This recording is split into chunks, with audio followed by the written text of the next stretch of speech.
necessary, if you will, English is easy, to kill that teleport, kill that potential that he could bring to the fights. Now top lane and mid being focused by Unicorns of Love, but slow bans coming out here. Yeah, look at that top lane. Taking everybody out there. Lissandra looks like she's a pretty sweet pick for now. Yeah, Lissandra and Maokai are really the only top tier picks that are left in the top lane. So I'm curious what they're going to prioritize on this. Corki also gets through here. I don't know if they're going to want to first pick that away, but Cloud9 did run a lot of double AD with Corki in the early stages. Is there any reason that Jace has been getting through and not picked? Just most of these AP compositions are really being what people want. I feel it has to be a lack of familiarity with the champion then for the mid laners, because right now he's a really strong champion, so yeah. It's just that maybe the team hasn't practiced with it. There's that Thresh takeaway. I mean, they value that over anything. I actually think this is really good, because if they had chosen to pick a top laner here, then they're going to give away Corki and a top laner. Yeah. So by doing this, they take away the support pick, and they still have another top laner they can pick to take it away from Unicorns. Plus, they talk about how much they like having Thresh on Cloud9 side, just so that they do have those mid-game initiations, and Lemonation with his roaming. As long as he's not too close to a turret. Yeah. I feel like it's been... I feel like over the course of this tournament, and a curse? Yeah, he's been a little hit or miss. Like, of course, at the end of the Alliance game, he did come up with those big plays that helped hook him. After hook. Backdoor, or not backdoor, but have sneaky split push out that inhibitor. But at the same time, he also has been going a little bit too aggressive sometimes, tower diving a bit too deep. Yeah. It's like Unicorns of Love wants the bot lane to start off, showing a whole bunch. They usually get the strength out of Lucian for Vardags and Hylissang, but he does not get his Thresh this time. We'll have to see how that plays out. They will have a strong laning phase, so coming out of that will be quite easy, and it'll be safe to get to 6. Meteos now, does he go back to the Jarvan? Picking that out wouldn't really be kind of a crazy thing, and they wouldn't have to show too much with it. They could also pick that AD carry and show even less. So, Vizicachi can play Maokai, and Maokai plus Braum is a really strong front line, and they could set up kind of a similar thing that Alliance did with a really strong team fight with a strong front line there, but I still feel like taking away Lissandra is going to be pretty big for this. Yeah, I say Corki Lissandra right here. Keep your picks ambiguous. Syndra's up as well. Whoa. Or not. That's a curveball. I mean, I know that they like the Lee Sin a lot, but I'm surprised they didn't show their... Maybe they have a counter pick in mind, top lane, or... And, of course, they've already picked their AD carry, so they don't really have to lock in the Corki. So they just didn't want to keep their picks ambiguous. Yeah. I mean, Unicorns do have the final say as far as counter picks go, so they usually save that for Power of Evil also. But it's already been shown here for High, which, by the way, Syndra, not only Power of Evil, very good, strong champion, but it's also one of High's favorites. Absolutely. Not afraid to blind pick that. Not afraid to blind pick his Fizz. Oh, please. Wow. Okay. Lux. I like it. Power of Evil locking in the Lux. We also have Kale coming out. That will be Kikis in the jungle, I believe. And we'll see what Hylissang grabs. So this is actually the first time Power of Evil really doesn't let his pick go down to the end. He feels strong enough to take the Lux, and we're going to see some final sparks going out this game. I really want to see a Maokai pick up here. Like, that's one of the counters to these kind of bursty mid lanes that don't have sustained damage, is you just come in and flank them with a Maokai, and you just don't have enough sustained damage to bring them down. Yeah. I'm a little bit concerned about the Lux here, too, because she has one of the lowest base HPs in the game and 0 mobility, which is the reason why we don't really see her very frequently. No escape, yep. So it's going to take a lot to deal with a Syndra and a Lee Sin coming at you for early games. Yeah, I mean, after the move speed nerf as well, like, she's a sitting duck. So it's really going to take some good play. And Power of Evil has shown good positioning all tournament long, so, you know, maybe it will be there, but he's going to have to take advantage of her range. Good Lux play can be absolutely amazing. And Saint, you had it. Corki does get locked in down the line with Lissandra. 4 balls once again.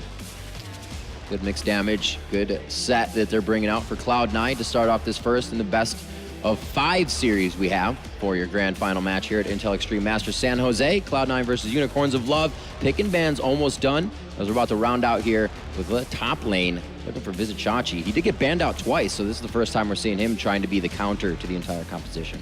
I think they really need to go for a pretty big tank here. The thing is that C9 has picked a very AP-heavy composition, and so if they do have a large tank in the late game, it will be very hard for them to deal with if they can kind of drag it out that long. Yeah, Maokai's looking pretty good here. The thing is, Syndra's stun can go through even the strongest of front lines here. It's going to have to be a Braum shield to block that. Because that's what kills one weakness, right? If you get locked up, she can go down really quickly. If she's able to freely attack from the back lines behind Braum Malachi, then that's how Unicorns are really going to take their advantage. They have a lot of ways of blocking Syndra's combo damage, too. They have Kill Ultimate and they have Braum Shield. Plus, don't underestimate Lux's W. Like, that thing is absolutely insane late game if you get some AP. Like, I'm not even kidding. You will save your whole team from everything. Now, oftentimes, too, since Lux is so long range, if he gets a good start, it's one of the mid laners that sometimes will buy a Magi-Eyes. Yep. Do you feel like I feel like Power of Evil is the type of guy who would be like, I'm gonna get a Magi-Eyes and roll the dice here. Like, it could snowball quickly for him. Well, we'll have to see. We're going to be getting into the game shortly. Right after this quick break, it is Cloud9 versus Unicorns of Love for the grand finals here at Intel Extreme Masters San Jose.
Welcome back, everyone, to the Intel Extreme Masters San Jose. And we are moving into the grand final here. And what a game this one promises to be. Cloud9 versus Unicorns Love. Jack, what do we make to picks and bans in game one? They're really cool. Honestly, like we see from every Unicorns of Love game, Kayle and Lux, we haven't seen too much Kayle jungle. There's been a fair resurgence of it. Kayle's banned in OGN. Maybe it'll be banned soon against Kikis. And honestly, I think we're going to see Soul Stealer Lux. Yeah, I think that's actually something that's definitely going to happen. He played it game one versus Lion, I think, didn't he? If I remember rightly. Yeah, it was game 1 or 2. He definitely played it in that series. Yeah, but I know we're talking about Lux. Obviously, you mentioned it straight away about the Magi-Eyes. Yeah. And actually, we just saw Kobe mention it. That's what we actually think he's going to go in this. Yeah, I mean, one of the little not noticed changes necessarily because everything else was changing is the fact that when you buy Soul Stealer, it actually has 5 stacks on it already. So like after 1 kill, it would become gold efficient. It's just more punishing on death. You lose half of your stacks instead of a third of your stacks. But definitely because Lux can get assists just from shielding anyone, and it's so easy to do that in team fights, you get a little bit ahead and you just play really safe and far back. 20 stack Soul Stealer Lux is a real possibility. You can be 5, 0, and 6 and have 20 stacks. Well, let's not forget what's on the line here as we get into game number 1 of the Intel Extreme Masters San Jose final. Not just surprise money for the winner, but the trip to the Intel Extreme Masters World Championship in Katowice next year, which is, as we heard Meteos actually talking about earlier, a big, big pleasure for these teams. We'll see, though, who gets there as we move into this first match. And Power of Evil and High already having a bit of a battle in the mid lane. Wow, going straight at it, no messing. We just talked about, whether High would play passively, whether they would go full-on aggression, but we've already seen it getting straight in each other's faces. This looks like Cloud9, though, going for that invade. We saw this a couple of times versus Alliance. They got around there, got those deep wards, so they can tell whether it's going to be a 2v1. Do they want that situation? Again, it seems that they are going to back away from it. And it looks like it's going to be a simple start. High actually back into base. We already see Power of Evil gone back, topping off that health. I really wonder how simple it will be, because if I've learned anything by watching these 4 games of Kikis' jungle, it's that he very rarely will do a standard start. And I kind of feel like Meteos is the jungler who's going to want to play that game. With all that being said, though, Krug start from Kale and a non-lane swap, potentially Gromp start from Meteos would be as standard as it gets. Well, let's figure this one all out then. Meteos right now. See where he decides to go. It's a great Move ward. 150 in there. That ward will spot Meteos coming around, so got full vision of that jungle. Start to know as well that Balls will be there helping him out. Meanwhile, Kikis and Vizichachi going to be starting up on the top side of the map, and also both bottom lanes doing the camp on their side. Yeah, and it actually seems like it's the thing to do that you want both of the guys hitting level 2 right away. A lot of the things I was seeing in solo queue is just giving it all to the AD carry, but the fact is they get pretty much half a level each, and when they hit level 2 at the same time, it is much more advantageous than just having one dude level 2 and the other guy level 1 for a long time. Well, Power of Evil going to want to try and get that passive proc onto high as much as possible, which is why you see him playing very aggressive. Mentioned to get that luminescence on him. And again, dodging out. We're going to have to see how well he can sidestep. This bottom lane, though, we saw in the Alliance game just how much Sneaky and Lemonation wanted to trade against Reckless and Nif. We'll see if Hylissang and Vardags are up to the task. Right now, you see Sneaky already pretty low. Took a seemingly either a burst when he came into lane or a bit too much damage from those Krugs in the bottom. I actually feel like UOL's bottom lane has been the most impressive bottom lane possibly that we've seen so far. I mean, it's also hard to count out Sneaky and Lemonation. Sneaky, for me, has been so amazingly good. I mean, if you just add up like his scores at the end of the game, he's got astronomical amounts of stats. I agree. We shouldn't take away from how awesome that series was at the start of the day. Sneaky and Reckless having carry wars between each other. And then I'd say the reason Vardags is kind of unnoticed is because there were so many standout performers yesterday with Unicorns of Love against Team Solomid. It just wasn't time to watch the bottom lane. But you look at his scoreline as well and just his ability to stay safe in team fights. It was all very effective, and in a sense, we can try and use this game as the decider for who's the top performing AD carry in this IEM. Which, you know, in itself, if you'd have watched the promotion series, the Challenger series last year, a lot of the questions were on Vardags and Hylissang. I distinctly remember talking about them, you know, talking about they were the weak point on the team, but they really have done very well. They've obviously, you know, as a new team, this is something we had, obviously, when Meteor Makers came into the scene. They were very hungry, and they're clearly Unicorns of Love. They've practiced very hard for the Intel Extreme Masters. They won the fan vote to get here. They've obviously got the UOL CS they want to make a big impact on when they come into it. And honestly, it seems to have worked very well for them. I know they've practiced with Gambit. I guess a few other teams in the European scene while Alliance have been over here, and they have really impressed me coming into this tournament. And it's a great start as well for a team coming into the European LCS, to, you know, to come to Intel Extreme Masters and get a bit of stage experience, you know, get yourselves out there more in the community, you know, build up your fan base while you go. And they've put in some really impressive performances. Going to put them in good stead moving forward. But for now, it's that spot at the Intel Extreme Masters World Championship they're looking for. Elimination lands a hook, but Hylissang full HP. No real follow-up from that. Yeah, Power of Evil gained 6,000 to 8,000 Twitter followers yesterday alone after his performance against Bjergsen. I expect if the other guys have their Twitter handles circulating out there, they're going to get a bunch of followers as well. But yeah, that first type of jungle engagement, Meteos trying to get Raptor control, because honestly, I feel like this is what control jungle is all about, being able to get the Raptor buff off. First person to smite it actually gets the oracles. It doesn't matter who kills it. Yeah, ooh, Kiki's got it actually towards the end there. I was just about to say, you know, a level for Lee Sin versus Kale, you would assume Lee Sin would be stronger in that fight, but neither of them engaged on each other. They were very scared of the mid lane presence. I mean, both a Lux and a Syndra, if they catch you with a stun or a bind, respectively, over the wall, you're dead at this point in the game, I think. I see Power of Evil playing this one passively. And that's the problem. He can get his spells off, but to, you know, pop them afterwards, he has to come super close, and that stun becomes so easy to land for high, and especially once they hit level 6, that's not what you want to do. You know, I see Kiki's here having a go on the crab down on the bottom side of the river, trying to get some free control of that river area. And actually, there's no ward here for Cloud9 Question is whether he can get him. Meanwhile, Meteos coming in underneath the tower. They'll not dive Vizichachi, or will they dive him? They may They go have for a it. level 6 right here in Lysandra, and he's very low. They should just go. They are going for it. He's in trouble. Is he going to be enough, though? They're going to try and juggle the tower. Balls has had to back away. Vizichachi's still alive. Meteos comes around. There's a minion wave with him. I don't think he's going to escape it. He hasn't quite got enough to lock onto Balls. And first blood will go to the top laner. Classic Cloud9 in the sense there. Balls hits level 6 first as Meteos comes up to the top lane. It's what they did in a many 2014 LCS games. It wasn't the cleanest of dives. I actually think Balls should have ulted himself there, but they wanted to control the damage. They get the kill, and they maintain a strong CS advantage.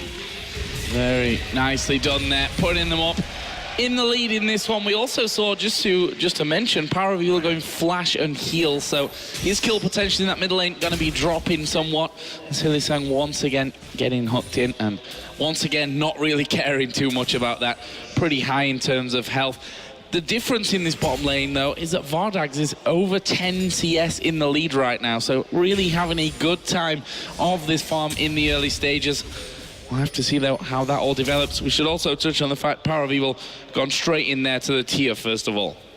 Yeah, he used that ulti pretty quickly as well. There's no messing around. I was wondering how he would go with Lux, whether he's going to hold on to that. Sometimes you see players hanging on to it for a long time, but it's such a short cooldown that he's already fired it off this early on. I think if he's tiered double Thorns, he's full wave clear. I don't even think he's going to walk within 1,000 range of Cinder. He's going to throw his E out when Cinder's not near, wait for the minions to come out, because you can leave it on the ground for like over 5 seconds. The Lux E, pop that one. That means the next cooldown of his E would be able to clear the minions, and if Lux obviously isn't in range, he's got an auto attacks. He's just not going to be close at all to high and use this huge mana pool to farm. Otherwise, he would have gone Morellonomicon if he was thinking about more fighting, but then he wouldn't be able to use 2 E's per wave to farm. Oh, this bottom lane now being pushed back out by the Unicorns of Love. And Vardags maintains his lead, and Sneaky been around about half HP this entire time. Being bullied out there by Vardags. Both AD carries have now hit level 6, and looks like they'll actually be going back for the first time here. Picking up first item, certainly it'll be Sneaky and Lemon Nation that will be recalling out of this one first. Meanwhile, Meteos on the bottom side of the map, going to be getting the red buff. Went decently low, so we'll see if he decides to recall right now, or what he is in fact recalling. As High played a bit of a dangerous game there up in the enemy jungle, trying to clear out that ping ward. Look at the coverage, look at the support. Balls knew, and High also knew that they were collapsing towards him, and immediately Balls comes down giving that coverage. Balls still sticking around in this river area. He could well try and make a dive on towards Power of Evil, and combined they would have a lot of damage to take him down. It's a very squishy target this early on, but it is going to be Balls returning back to the top lane. Lemonation is spotted around there, but Power of Evil, as you mentioned, playing this completely passively. This is how he wanted to do it. Shield went out before the stun hit him. He's been getting that out. He knows as well as High does. You know, he's obviously played a hell of a lot of Cinder in his time, and he's just going to sit passively and cover this one off. Yeah, he's not making the same mistake Bjergsen made yesterday against Power of Evil when Power of Evil was playing Cinder. He's just never giving High a chance to get into range, and it's the smart thing. That's the reason he didn't take something like Ignite on Lux, because he's going to be really far away from people on Lux and never get a chance to use it. The heal is, I think, going to benefit him much more in the late game. Oh, we're going to see another dive in this top lane. Balls is there. Meteos also coming around. Obviously, that first one, as we said, not the cleanest of dives, but both getting away with their lives and taking that first blood. And that's almost as clean as you really need at this stage. Meanwhile, we are seeing the row. Meteos up in the UOL jungle. High is actually joining. They're going to be taking away the Raptors, while mid lane and jungler for Unicorns are doing blue. Some deep wards coming out here from Cloud9, getting full vision of that top half of the jungle. That puts some serious problem for Vizichachi, because Unicorns of Love were busy taking away that blue buff, and now they may actually try and come around the backside of Power of Evil. Or just wait for Kikis to walk into that brush. I think they're hoping one of those things happens quickly. Either the minion wave gets to the turret, in which case they want to dive Lux, or Kikis comes in, and they've actually just desynced their timing a little bit. That was really unlucky there by Cloud9 in what was otherwise a well-orchestrated play. Incredibly tense start to this one. Vizichachi actually just coming down. There's the hook landing from Lemon Nation. Not really much follow-up though. Corki was way away. Did land one of those rockets from max range, but again, Hylissang pretty tanky at this point with the Sight Stone now picked up for him. Actually, it was Boots and Mobility that were rushed there for Lemon Nation. So he wants to get involved in that mid lane mostly, as we actually saw him try and join high that little bit earlier on, but it remains Power of Evil sitting so far back that Thresh doesn't even have a chance to get in there. Yeah, battle of the ward control right now between these teams. You can see a lot of pink wards already going down, and Kikis is possibly, no, he's not going to find it, so they have good vision right now, Cloud9. They know that he's in the top. That may actually buy enough time for Meteos. You can see immediately trying to counter in this one. They may either look towards getting themselves a kill or possibly try and set up for a dragon early on because they know that jungler is so far away. Yeah, and it's because Cloud9 has very good vision and control of the map. That invade they had on the red buff, I want to point out that pink ward they placed in the red jungle over top of the red buff. That's my favorite pink ward deep ward spot. It is a space where a jungler will only go if they want to see if there's a ward there, and if they never expect you to be in there, it's just not a place they check. I've seen those wards last the entire game. It spotted Kikis, it gave him a dragon attempt, and it gave him the dragon. Ball's taking quite a lot of damage there up against Vizichachi in that top lane. Look at the CS, very even on the top side of the map. Mid lane, 13 CS difference right now, and a similar chunk of change in the bottom lane where Vardags already has a BF sword, and there's this whole stealer that we were thinking about earlier for Power of Evil. I think it's exactly what Lux does. It's not like it's an item that sets him back off the bat. It only becomes bad if he starts dying. Yes, he's losing a tiny little bit of gold efficiency. I think it starts at like 90% the value of gold you put in it. But because he just needs a little bit of stuff to go right, he can start protecting those stacks very well, knowing how far away Lux can stay and play if you really want to play that style with a Soul Stealer. As Kikis got in unseen. Doesn't look like High wants any of it, though. He's keeping his distance, wants to go get his Morellonomicon, but it seems Balls has already completed that, but instead they're going to go for Invade. Good timing, blue buff up. Meteos is there, but it looks like they're going to get spotted. Yep. Meteos, as soon as they put that ward down, it is going to get covered off. Remember that. Laser is available from Power of Evil. They're in a straight line right now, but he's not going to fire it off. That ward got so much value. 2 sweepers and the Raptor buff from Meteos. They were really afraid of a Lux binding catching them while they're hitting that ward, and I say a little bit too respectful, actually. Oh, another hook from Lemon Nation down bottom, not quite landing onto Vardags. He was now 25 CS up. That lead really getting bigger for him. His kick is gonna spot high, but there is a stun and the ultimate coming out high, but I don't think this one's done just yet. Kick is actually getting ignited there and deciding to back away. Did have his intervention if he needed it. Now Power of Evil moving in as well, which means this blue buff, for all intents and purposes, is gonna be stolen away by UOL. That was really impressive, honestly. High versus a jungler there. Pretty much got outdone in damage. Power of Evil is going to pick up the blue buff. A good invade. Now they have to protect their own, of course. But Kikis, again, in the right place, ready and waiting. They'd already visited it once, but he was ready for Power of Evil, for High to return. Yeah, very dangerous game he was playing there opening up. You could see High's instinct as well, knowing just put as much burst damage down on a kill as possible. Otherwise, I'm going to get my damage eaten by the intervention. But it still wasn't enough. High had to be driven back. Power of Evil was there for the support. And since it was essentially a little bit of Kikis' health that he can sustain with his heal versus the ultimate of High and the Ignite even, it was an incontestable blue buff. So, mid lane, Morellonomicon finish, plus a needlessly large rod for High. His ultimate not quite bursting Kikis down last time, but would certainly do a lot more damage if that were to happen again. It's like Cloud9 wanting to get more control.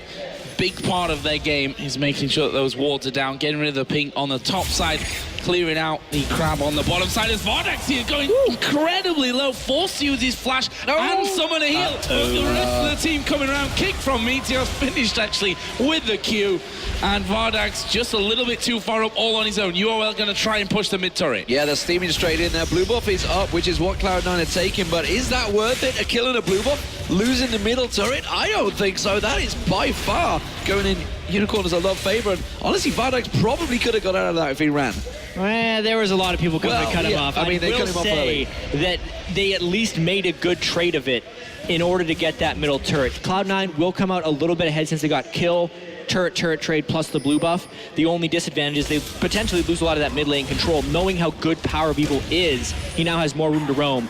And there's a roam. They're trying to cut them off right down, and down in the bottom lane you can see Kikis and Hillisang making moves here. Sneaky and Elimination, can they lock them up? Hook on towards him, Sneaky's going to be the focus on towards Hillisang. Teleport comes in, Balls is going to join the party here. There goes the Glacial Fisher, going to go on towards them. They haven't got the damage, and that was pretty uncoordinated from Unicorns of Love. And now Vardax is in trouble. He can't go 2 for 1. He just got destroyed by Meteos. Yeah, that just went completely wrong. They didn't respect the overall position of Cloud9. I'm still a little bit confused about how bad that was. I'll have to see the mini-map on the replay because that was never going to work. They tried to cut them off when they were close enough to the turret, and the only thing that Cloud9 would do if they don't want to run away is turn and kill you because they have the numbers advantage. Not what the Unicorns of Love were probably thinking when that one all game. No. But let's watch it again, though. Yeah, I mean, just look at this right here. They have 2 people here. They don't even need to teleport, I'm pretty sure. Lysandra was going to come in and clean it up. No, she did teleport. I was confused. That's why it happened. They didn't respect the teleport. Lysandra came in while Lee Sin arrived, and that's just things that Unicorns of Love were not accounting for. They weren't spacing out summoner spells. You can only make that play if Lysandra's TP is down, and even then you need eyes on the jungler. Neither of those things were done. Yeah, Vizicachi actually didn't have any vision of Balls either. He was around about the mid lane, clearing the waves, so had no idea the teleport was coming in, didn't give any warning to his team, and Power of Evil wasn't quite in range either, so they did get themselves a tower out, so Unicorns of Love, top turret down. Is that going to get traded off? Not too sure how much damage is actually on that top one, but Dragon up in 15 seconds. Unicorns of Love are in position here. Meteos is just off at the side, but they're going to have the ward placement to try and create something, and Sneak is a little out of position right now. Yeah, but to make matters worse, during that replay actually where Balls had teleported in and Vizicachi couldn't match, Balls killed Vizicachi. Again, 1v1 there with Lysandra. We've seen that matchup play in Lysandra's favor time and time again. Oh, this is risky. Oh, Scrying Orb will be used. Dragon still got 4,500 HP. Meteos is decently low, but the rest of the team coming in. There is the hook onto Hillisang, and he'll be completely singled out. That's a good little good ultimate laser coming out of Kikis. Will he fall? No. But we do see Vardax go down. High falls low, but in comes the lantern. Meteos locked up. Shutdown comes in for Hillisang, but Sneaky going mad on the backside. Ultimate comes through, but will that be enough to save Vizicachi as well? He'll run for his life. Lemon Nation should have a hook here in a second. He goes wide though. They're all still very low. They have to respect the Power of Evil is still lingering, so they can't start the Dragon off. And then we're going to see a repeat of that fight all over again in a second. It definitely seems like it. These death timers are pretty short this early in the game, and the Dragon is a very contestable objective. Cloud9 is threatening to run away with this game, I'd have to say, knowing with their kill distribution and their ability to force fights with Lysandra Syndra. Unicorns of Love has to be very cautious about going back to that Dragon. Really like the fact that Cloud9 after that coming in here with 3 pink wards in their inventory as well. And this has been won that fight once again, down by the Dragon. Yeah, I mean, you could see balls coming right over the wall, and the playmaking potential of Lemon Nation's Thresh just out-supporting Hillisang right there. Hillisang had such a good Thresh yesterday, Lemon Nation taking it away from him, and then the continued chase here, Cloud9 with pretty good overall control of their team, and Sneaky knowing exactly when he can get aggressive, balking in to 4 people very safely. Well, here we go. As I mentioned, it looks like it's going to be round 2. Let's see who can make this pay off. Elimination going to get focused. Vizicachi will get the twisted advance. Instead, he's going to get hooked in. There's a lot of damage going his way, but the laser will burn down Elimination. Vizicachi is the one that picks up the kill. Balls clean down Kikis, though, so it's a 1-for-1, and that's the jungler down, more importantly, for the Unicorns. Surely the Dragon is going to go Cloud9's way. Yep, 2 separate fights going on right there. One with the catch of Lemon Nation in the mid lane. The other one, though, was just the pile on to Kikis through his ultimate, and the Dragon gets taken down. Unicorns, though, trying to make a rotation to pick up something on the backside. They might be able to force this turret. I mean, they got Lucian there. They're going to be able to tank it if that minion wave even does end up going down. However, the counterplay from Cloud9 is real. They're pushing up that mid lane. This inner turret will go down in the top lane, though, in favor of Unicorns of Love. The question is, do they keep going? They've sent one man back. Kikis will try and defend the inner turret. They may even try and close in on this one. Syndra and Thresh chasing from the back. Lee Sin gonna come around the side as well. Kick not available for Meteos. And That the might TP. be important. TP coming in as well. They're going to go on towards him, but they're locked straight onto Boss. Boss trying to do the damage, but can he get in there in time? I'm not sure he can. Kikis is about to join the Vizichachi. Could be the sacrificial lamb instead, coming around the side. Sneaky comes around. Could he clean up? He gets himself one. High gets the second. Hillisan goes down. It's a double for Sneaky, and another 3 for 0 to Cloud9. Just superior rotations through the and bait. through right there. Trade. Eventually, Unicorns of Love fell so far behind that they got collapsed upon. They're getting a little bit greedy almost. It's after you lose something, you want to try and get something back quickly. They just can't do it. Trying there. Frustration laser, I think that was, yeah. And that leaves them 12-3 up in kills. A lot of kills to be up at this stage. 4,000 gold almost is the lead for Cloud9. And we're going to see that one again. Again, just a complete chase down from the Unicorns of Love, who just hung around on that tower too long. They were outnumbered this entire fight. 4v3, they actually play the 4v3 fairly well. Then it becomes 5v3, and that's a bit too much. Sneaky again with the Valk in, because they are just so much better positioning than Unicorns of Love. They have so much better positioning. You know, I think if you look back at that fight, you saw Vardax. I think he was using an attack move because he was fighting off, shooting away at Meteos. Whereas if he'd have put those just 2-3 auto attacks onto balls, he would have got the kill early on because he was instantly locked up. Yeah. So it could have gone a different way, but no, coulda, woulda, shoulda. It's always so much easier when we've got the benefit of this spectator client that can just see everything unfolding in front of us. As it is, the Unicorns of Love are now trailing by 3,000 gold, but more importantly to them, that 12-3 scoreline is going to look mighty right now in this first game of the final. And 2 dragons. I mean, there's definitely a little bit of a difference in observing these games this year than it was last year. In particular, something that we've noticed throughout this entire event is that the gold leads just don't seem to grow because Dragon's not giving global gold anymore. But what we need to pay attention to is the experience, the kill distribution, and the dragon buffs. And right now, that's where Cloud9 has all of their advantages. Oh, they're trying to set up. Actually, Vardax wasn't falling for the bait there. He, down the bottom, sneaky elimination, wanted to try and make a play, but the vision is slowly but surely, as we said before, creeping the way of well, pretty much Lemonation, because he's the man that's putting the vision down. But Cloud9, you can see, if you look at the mini-map, starting to claw their way in. That bottom half of the jungle covered off, so most likely will be those towers. They still haven't taken down that outer turret in the top lane where Vizichachi is currently holding back balls. Which is amazing because Vizichachi's died multiple times up there. They've just never been able to take the turrets down on the other side of it. Just being a stubborn old tree up there trying to keep that turret alive. We'll see whether he'd be able to continue like Wicked was earlier on, become that giant redwood which he had defending it.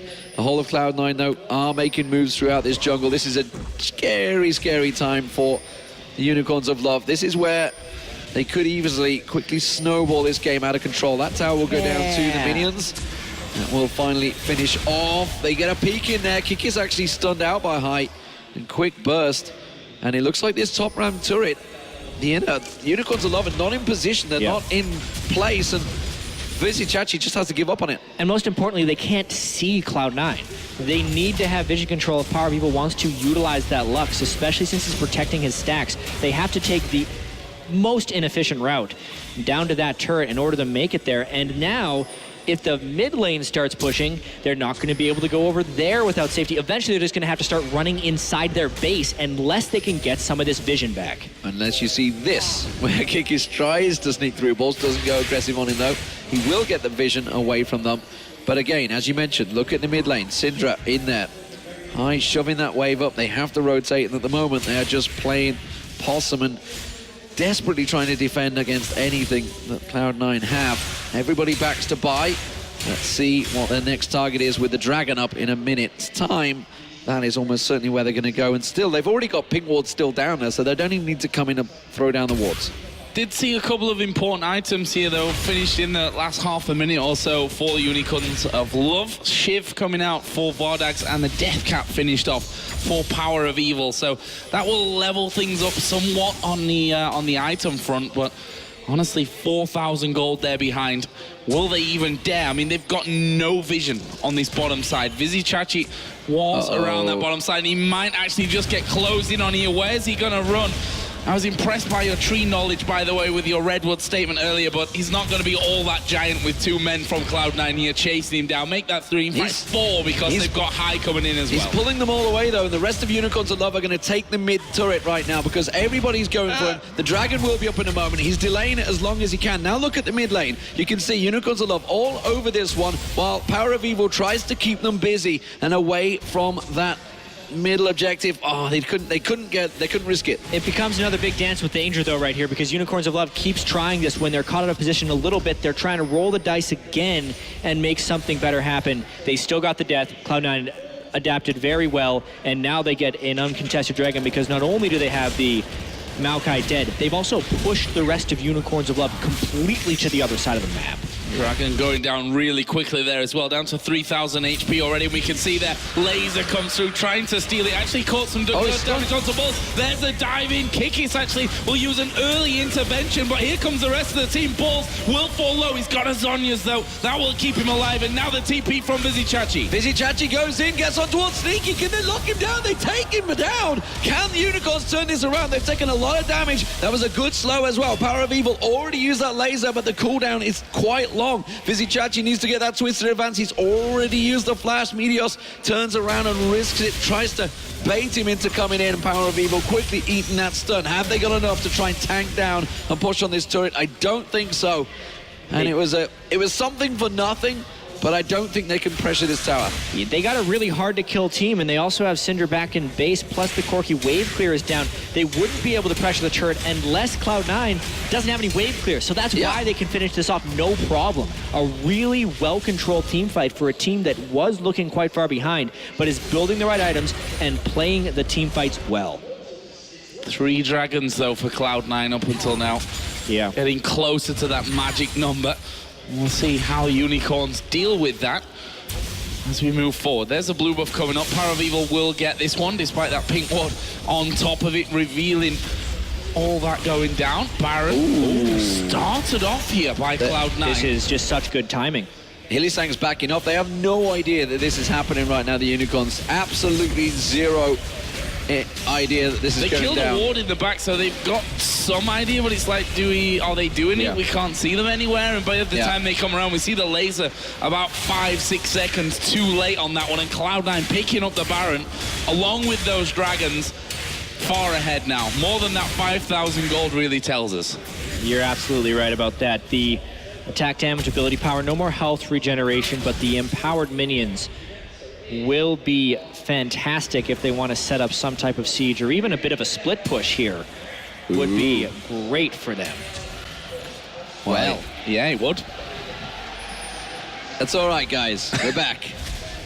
We're safe. Just a little glitch in the Matrix, and we are able to get back into it. But we were talking earlier about Sneaky and just how well he's performed throughout this tournament. He's 5-1-5 once again on the Corki.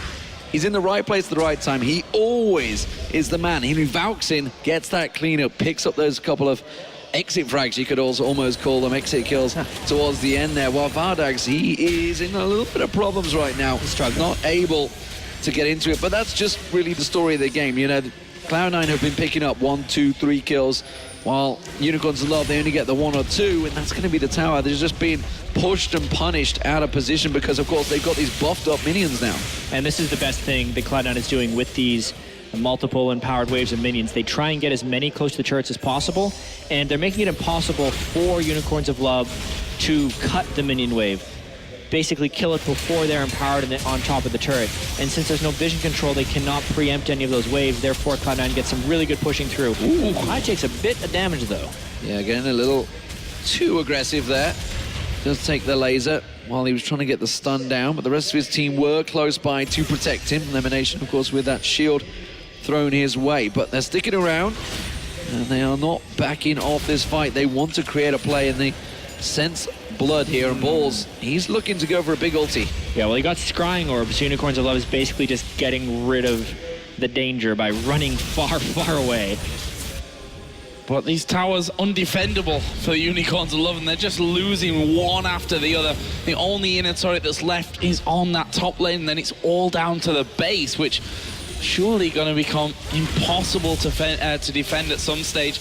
As Vizichachi just trying to push out Balls, though, was able to just walk off, wasn't slowed down, and he'll be totally fine with that. Sneaky actually going in, already got that Infinity Edge Trinity Force Sorcerer Shoes, just picked up a Cutlass as well. 5-1-5 being incredibly impressive so far throughout Intel Extreme Masters San Jose. Yeah, he's been impressive for the last year, in my opinion, and he just keeps getting better and better. One thing I actually have to point out, I mentioned earlier the Unicorns of Love were building well, and while they are in a sense that the Mercury Treads on Kikis was smart, they really need a locket of the Eye on Solari. I'll get to it later, though. Well, Hillisang is in all sorts of trouble. He's going to get caught out. Another death sentence comes in. This time, Vizichachi might get focused on. That's going to be a light binding. Will slow down Cloud9's progress as Balls just gets a little poke towards them. And again, 4v5, and the Unicorns are back in defensive mode. You know, there's a lot of pressure on Unicorns in this one because so far they are undefeated at the Intel Extreme Masters. You know, this could well be their first taste of defeat. It is a best-of-5 series, though, so there's a lot of games to go in this one. It's going to be interesting to see if they lose this game, how well they recover. Yeah, and they're going to have a test of whether or not they are a tilty team on these circumstances. A lot of guys jump out to a lot of success. It's easy to win and be a good, jolly team when you're only winning. But how would they adapt to defeat? I really think Maokai needs to not have that Spirit Passage and have a lock for the Iron Solar. Everything thrown at Vardak's there. Elimination tries to get in. Hooks this time on towards Hillisang. Power of Evil taken low. He's in trouble. He goes down, and quickly they jump all over the Balls. Locks up the entire team as High gets himself a double. Will it be a triple? No, it'll Balls that will clean that one up. And just like that, game over, Unicorns of Love. Definitely looks like it. They're not super minions, and it is 20 seconds on the death timers. We'll see if Vizichachi can defend, but it is basically over for how well Cloud9 is dominating these fights. Yeah, those lasers trying to do the work for them, but Vizichachi, he comes in after getting hooked up, and with the next wave of minions now coming through, it's about balancing the turret aggro for a little while. Sneaky actually getting caught by it, but then both Nexus turrets are down. Vizichachi might be finished off here before they finish off the Nexus. No, the focus is on the Nexus, and Cloud9 pick up game number 1 here in the Intel Extreme Masters San Jose Grand Final, and it looked like a walk in the park. Yeah, 3 dragons, Baron, uncontested for most of the game. They lost some turrets in trades, but I can't really say they had any bad trades when all is said and done. And they took the surprise factor of the Lux and Kale, neutralized it completely like they played against it plenty of times. Yeah, and a wise pick and ban phase, honestly, for me, for Cloud9. They knew exactly what they're doing. They were happy to pick Syndra blindly into whatever they had thrown at them. Overall, fantastic.